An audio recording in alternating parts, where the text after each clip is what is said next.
I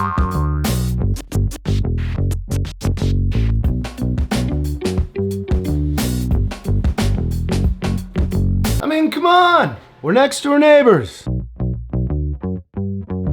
So this is going to be 10th and J. This is the building where I lived, and that is going to be Petco Park, home of the San Diego Padres. For a San Diego Padre fan like me, I mean, the location is a dream come true. What the heck is going on down there? For me, there were definitely several major perks to living here. I would say probably the very tip top of that list is gonna be the fact that you do not have to deal with traffic. I mean, you don't need to drive anywhere. If you don't live here, you're gonna find yourself most likely on this road right here, 10th Avenue, in 10 blocks plus worth of traffic, like bumper to bumper cars. That bus is awesome. It literally seeks out traffic in the city with a band playing on top. Adds a little bit of fun, I guess, to the gridlock. There's actually going to be a ton of non-baseball events that happen as well, which you can take advantage of if you live right here. This is actually one of the most fun things I ever did at Petco Park. Hitting baseballs in Petco Park. Are you kidding me?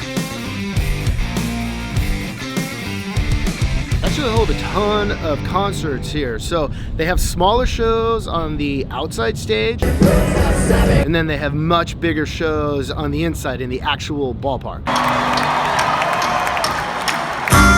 Whether or not you like the music, I mean, you're gonna have a ton of fun at any of the shows here.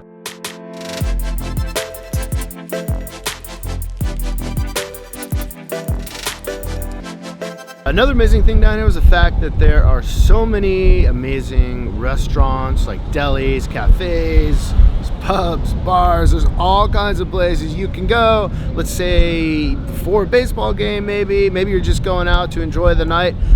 A lot of fun things to do, and it was right outside my front door. This place is pretty solid. I go here for like UFC fights, actually. Social tap. This place is called Bub's. Very popular place to go before and after the games.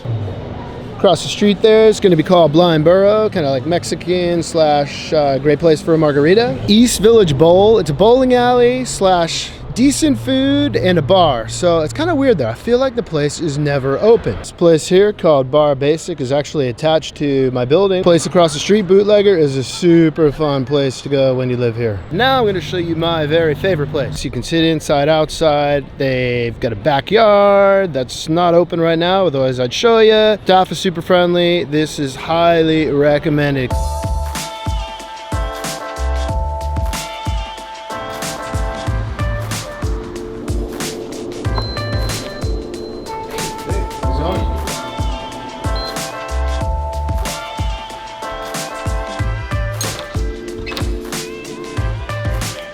I think the number one problem with living next to the ballpark, at least for me, was the fact that it gets busy. You're trying to get out of your parking garage. You're late maybe for an appointment. You pull out, you forget there's a game, and you pull right into bumper to bumper traffic.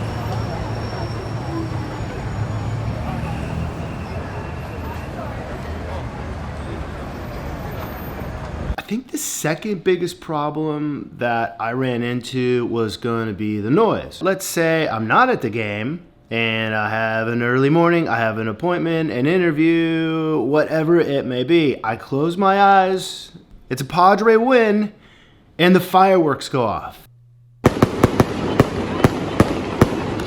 I think the third biggest problem I had was the fact that there are so many events that happen at the ballpark, and if I wasn't there, I had severe FOMO. Daytime baseball games, like in the middle of the week, other events happening. You always just, if you're not there, you just wonder what you're missing out on. I think the fourth, probably the biggest problem I had, and this is going to be the case with probably a lot of like the newer ballparks or stadiums, probably anywhere, is the fact that when you build a new stadium or a ballpark, you need a big piece of land, right? In most cities, the biggest pieces of land probably available are probably not going to be in the best of areas. Koopa, Poodle.